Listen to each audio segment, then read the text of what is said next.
Celis Casallas, juez de ejecución de penas y medidas de seguridad del municipio de Casillas Meta. Doctora Ruth Janet, muchas gracias por aceptar la invitación de parte del Comité Seccional de Género del Distrito Judicial. Buenos días, muchas gracias por la invitación y presta a colaborarles en lo que se les ofrece. Muchísimas gracias, doctora.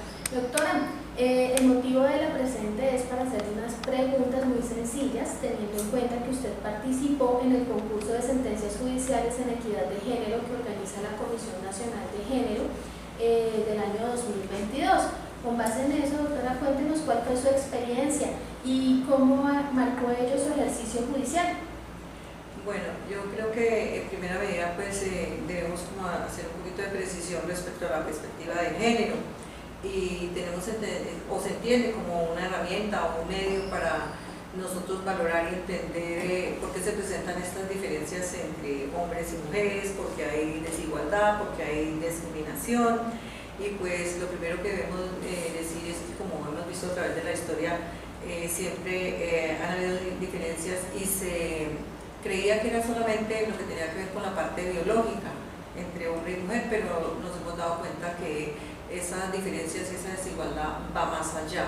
Ha interferido inclusive en otros aspectos de la vida diaria, como en cuanto a los derechos, y nosotros recordamos en cuanto a los derechos entre mujeres y hombres. Pasó mucho tiempo para que a la mujer se le respetaran ciertos derechos, entre otros pues sabemos como el derecho a votar, que fue una lucha, o el derecho a administrar sus propios bienes, y otros aspectos que se vieron, que se han visto, digamos, permeados por esta discriminación, ha sido en la parte laboral. Antes también recordemos que la mujer no podía participar en ningún tipo de trabajo prácticamente, ni en la política, ni en los trabajos del campo, solamente se dedicaba al hogar como tal, no podía tener otro tipo de participaciones. También vemos que se presentaba también unas diferencias en la parte social, en el ámbito social. La mujer no tenía las mismas oportunidades de salir a una reunión, de participar en aspectos sociales de la vida, simplemente eso estaba limitado a los hombres. Algunas reuniones sociales tampoco son permitidas, y aún hoy en día no son permitidas para la mujer, son propias de los hombres porque así se ha creído, bien sea por el machismo, bien sea porque una mujer misma lo ha permitido, o bien sea por muchos aspectos que se han presentado en la vida diaria. Entonces todo esto ha hecho que sea muy marcado y que se vea tanto en la parte religiosa, en la parte cultural, se presenta también por cuestiones de raza, de sexo. Entonces todas estas diferencias se han visto a través de los tiempos, pero hoy en día pues se ha ganado mucho terreno en ese aspecto. En la primera pregunta, en lo que tiene que ver con la experiencia profesional, digamos que en esta oportunidad yo tuve tuve la oportunidad de visualizar que muchas veces nosotros desde nuestro ámbito profesional y como jueces dejamos pasar muchas cosas que están a nuestro alcance, muchas herramientas que están a nuestro alcance y que podemos utilizarlas para ayudar en este campo, para que haya más claridad. Digamos que y le parecía a uno normal ver, como ya era una costumbre entre hombres y mujeres, y la discriminación, uno mismo como funcionario judicial digamos que lo permitía. ¿Qué me permitió esta sentencia? En el campo mío, que tiene que ver con la ejecución de penas con las personas privadas de la libertad, tengo últimamente la experiencia de que allí en las cárceles de Casillas hay un campo de acción o un patio donde se trasladaron a las mujeres que se encontraban antes privadas de la libertad acá en Villavicencio, y no se tuvo en cuenta ningunos aspectos, simplemente se trasladaron, se les abrió allí un espacio en la cárcel de hombres y pues nada. Y de pronto pues revisando las decisiones me di cuenta que ellas no tenían las mismas oportunidades que tienen los hombres allí. Nosotros tenemos una población carcelaria muy grande, muy alta de hombres, entonces si a duras penas alcanzan, digamos, las actividades tanto para redigir pena en estudio, trabajo o educación, a duras penas alcanzan para los hombres. Entonces difícilmente pues a las mujeres y a ellas que acaban de llegar pues se les pudo asignar algunas tareas. Y dentro de los requisitos que se tienen para otorgarles a ellas beneficios, algunos exigen que ellas hayan redimido penas realizando actividades dentro de la cárcel. Entonces yo digo, ¿cómo negarles un beneficio porque no realizaron una actividad en el centro carcelario cuando no se les dio la oportunidad de hacerlo? Y hay muchos, digamos que han habido muchas intervenciones a nivel de gobierno para que todos tengan igualdad de condiciones, pero pues eso no se ha visto reflejado. Entonces desde allí pues tuve la oportunidad de visualizar ese aspecto y lo he seguido poniendo en práctica en las diferentes decisiones que he adoptado, donde he tenido que conceder beneficios a las mujeres privadas de la libertad y que tengan las mismas oportunidades que tienen pues los hombres que están allí. Muy interesante. Muy interesante, doctora Ruth Janet. Y sí, efectivamente, el comité también ha observado esa situación, que la mujer ha tenido siempre, digámoslo así, relegada su función al ámbito privado y el ámbito público se ha visto un poco más limitado, y pues con el pasar del tiempo y de la historia hemos podido ver cómo se ha logrado el avance. Y ya en el tema penitenciario, como señala la doctora Ruth Janet, pues se observa que sí hay un problema bastante grave en el tema del sistema penitenciario, porque no se está dando una igualdad de sexos realmente y una rehabilitación por parte, una rehabilitación social por parte de las mujeres de la población carcelaria que se refiere al género femenino. Entonces, doctora, con base en eso que usted nos ha comentado, ¿usted considera que la política pública del Estado en perspectiva de género es adecuada? Digamos que adecuada en el propio sentido de la palabra no podríamos decirlo, porque volviendo a retomar el tema, tenemos por ejemplo que en lo que tiene que ver en la parte que yo manejo en la especialidad mía, como le decía, que tiene que ver con ejecución de penas.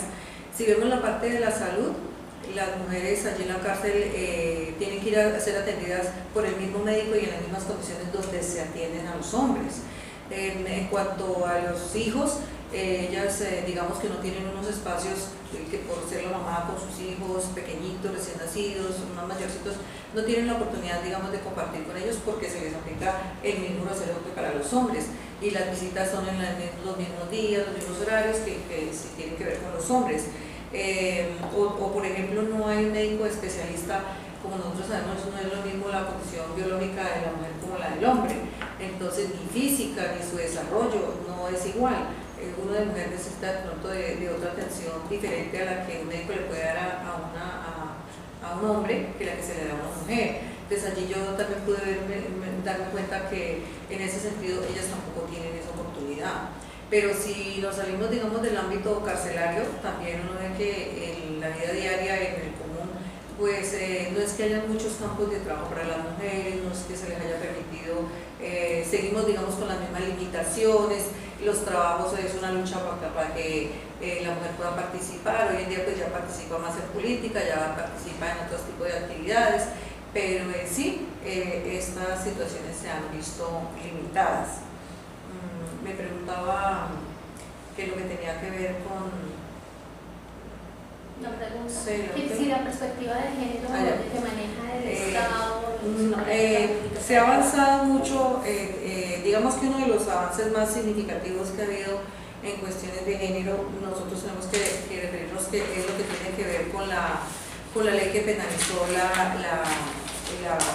el homicidio y el feminicidio, y como todos recordamos es la ley 1761 del 2015, que la denominaron Rosa Elvira Celis, que todos recordamos este caso que tuvo que llegarse a esos extremos para que el Estado pues se diera cuenta de estas situaciones y se sacó esta ley que en sí se ha venido aplicando ya para entonces 2015, ya vamos a cumplir 7 años que se está aplicando. Tiene una pena altísima, va de 250 meses a 500 meses de prisión para las personas que incurren en este tipo de conductas.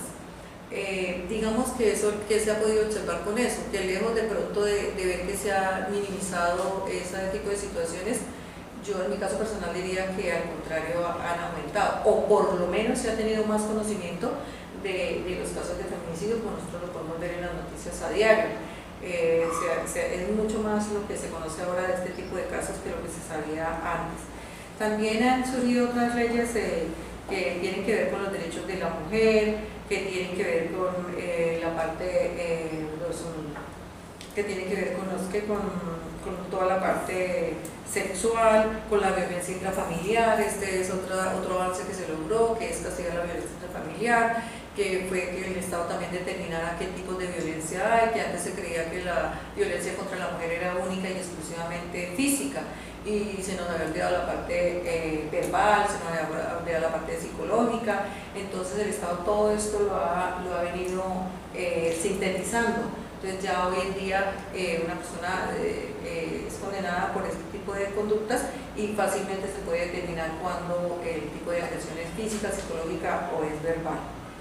También han surgido otro tipo de leyes en el 2007, 2008, 2009 que tienen que ver con la violencia de género, que también se establecieron todas las pautas para seguir. El artículo 104A, que también de la ley 599 del 2000, que también tiene que ver con el desarrollo pleno en condiciones de igualdad de los derechos humanos para vivir libremente en todas sus formas y sin discriminación. Todo esto el gobierno también ha venido avanzando en esos aspectos. También tenemos aquí otras normas que hacen referencia, que es la ley que tiene que ver, que fue sacada en el 2008, tiene que ver con el acceso de las mujeres a la vida libre y sin violencia. También han surgido otras normas como las que tienen que ver con las mujeres que han sido víctimas de los grupos al margen de la ley, que tengan derecho a obtener una vivienda, que tengan derecho a resarcir los daños que les causaron, como víctimas puedan reclamar. Todos estos avances se han dado, claro. No podemos quejarnos. Lo que pasa es que hay muchas herramientas, pero que desafortunadamente no hemos sabido utilizar. Y lo que les decía, nosotros como autoridades de pronto también lo hemos visto de una manera general, y pues de pronto estos espacios nos sirven como para nosotros concientizarnos más de esta problemática y ver más todos estos aspectos. También tenemos otra norma que salió, fue la 2172 del 2021, a los programas, lo que les decía, que eso tiene que ver con, fue de las últimas normatividades que hay, tiene que ver con los programas de vivienda para las mujeres víctimas de violencia de género extrema, y fue específicamente sacada con este objetivo. Y entonces digamos que su fin era establecer, garantizarles a las mujeres víctimas de la violencia de género los subsidios a la vivienda, los subsidios a la salud, los subsidios a ser atendidas, todos estos aspectos que antes no estaban permitidos, pero que, como les decía, últimamente han surgido. También la ley 2137 de 2021, por la cual se crea el Sistema Nacional de Alertas Tempranas para la Prevención de la Violencia Sexual, aunque esta estaba encaminada también a niños y adolescentes. También se modificaron algunos aspectos que tienen que ver directamente pues con la mujer. Como podemos ver allí, pues la mayoría de las personas que son accedidas sexualmente son las mujeres, son las niñas o las jóvenes. Entonces esta ley también salió como protección en este aspecto. Muy bien, sí, doctora, yo también me encuentro de acuerdo, y efectivamente el Estado colombiano se ha encontrado a la vanguardia en comparación con muchos otros países. Como quiera que se tiene legislada una protección a la mujer desde temprana edad. Sin embargo, pues en muchos aspectos falta la materialización total, ¿verdad? Entonces, la coeducación y la sensibilización por parte de los funcionarios, servidores, en fin, de todos los empleados públicos en articulación, todas las ramas del público, pienso yo que deben actuar con el mismo fin, y es específicamente a que todos esos derechos, garantías, prerrogativas efectivamente sean materializadas pues a corto plazo, ojalá, ¿verdad? Sí, sí, eso es cierto. Lo que le digo, hay muchas normas que el Estado ha establecido, pero que desafortunadamente por desconocimiento no han sido aplicadas. Entonces muchas mujeres hoy en día desconocen cuáles son sus derechos como víctimas. Todavía vemos que hay gente que es, digamos, que ha sido víctima de la violencia y no saben ni siquiera dónde denunciar, y no saben ni siquiera dónde reclamar. las madres cabezas de familia que no saben que tienen algunos derechos específicos, donde ellas puedan recibir ayudas para sus hijos, ayudas en educación, ayudas en vivienda, a pesar de que hay una norma específica que habla de que todas estas personas que han sido víctimas de la violencia tienen unos derechos inclusive diferentes establecidos a los que ya estaban establecidos como subsidios de vivienda para las madres cabezas de familia. No solamente lo que les decía en el campo en el que yo laboro, las personas privadas de la libertad, pero si uno se concientiza y dice, si los que están por fuera no conocen sus derechos, imagínense qué ocurre con los que están privados de la libertad, y si los que están afuera no han podido materializarlos, pues a los que están privados de la libertad les cuesta mucho más trabajo. Y sí ha habido mucho desconocimiento, igual como le digo, de uno mismo, inclusive como autoridad, pasaba como desapercibidos todos esos aspectos, pero pues estos campos, como decía, nos han permitido que podamos ayudar, establecer, conocer, saber, aplicar más las normas. Muy bien, no, pues muy interesante, doctora Ruyanet, y de todas maneras, pues con base en ello, pues quiero participarles a todos que en el transcurso de este año 2023 por parte del Comité Seccional de Género del Distrito se van a realizar capacitaciones con relación a la sensibilización y pues para generar aptitudes y lógicamente conocimientos en perspectiva y equidad de género que se realizarán de manera presencial y virtual, pues para llegar a todo el distrito judicial del Meta, no solamente aquí en la zona de Villavicencio.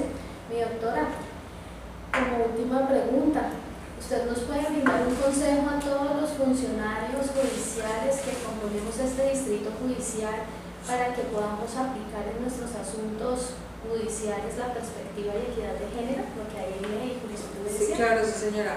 Yo invitaría a mis compañeros, tanto colegas de mi especialidad como de otros ámbitos, y también a los profesionales sí que tenemos la oportunidad de ayudar y conocer las leyes, pues de empezar a materializarlas, porque lo importante es que las leyes están ahí, las normas están ahí, las oportunidades están ahí, los derechos están ahí, y falta es la materialización de los mismos. Y no necesariamente tenemos que ser aplicadores de justicia para ayudar a minimizar este tipo de problemáticas, sino que desde cualquier ámbito, desde cualquier profesión, nosotros podemos ayudar. Y pues más nosotros en el caso de aplicadores de justicia, pues estamos llamados en mayor medida a materializar las normas, a aplicarlas, a valorar de otra manera diferente, porque de nada sirve que nosotros repitamos y repitamos los derechos y repitamos las normas si eso no se materializa. Si nosotros no lo materializamos, si nosotros no lo ayudamos, si nosotros no empezamos a ver el tipo de problema que está haciendo y a ver cómo podemos solucionarlo, de nada sirven las normas, de nada sirve la ley, de nada sirve nada si nosotros no aprovechamos para materializar estos derechos en las personas. Entonces yo los invito a que cada uno desde su campo de trabajo, desde cualquiera que sea su profesión, para que empecemos a aportar algo a la sociedad, y de esta manera pues podemos vivir en paz y podemos obtener lo que todos queremos: libertad, igualdad y derechos para todos. Sí, doctora Ruyanet, muchísimas gracias, muy sabias sus palabras, y efectivamente pues la idea precisamente por parte del comité es que logremos la sensibilización, la capacitación y sobre todo la interiorización y cambio de paradigmas con relación a la perspectiva de género, para que podamos aplicarlos en los asuntos judiciales de aquí en adelante. Y yo sé pues que muchos funcionarios, servidores y demás han tratado de hacerlo, sin embargo falta que todos nos integremos en esta tarea para lograr el fin, que como dice la doctora, lograr la igualdad y equidad de género realmente en el país. Entonces, doctora Ruyanet, muchísimas gracias por haber aceptado nuestra invitación nuevamente, y no es más por ahora. Feliz y bendecido día para todos. Muy amable. Muchas gracias.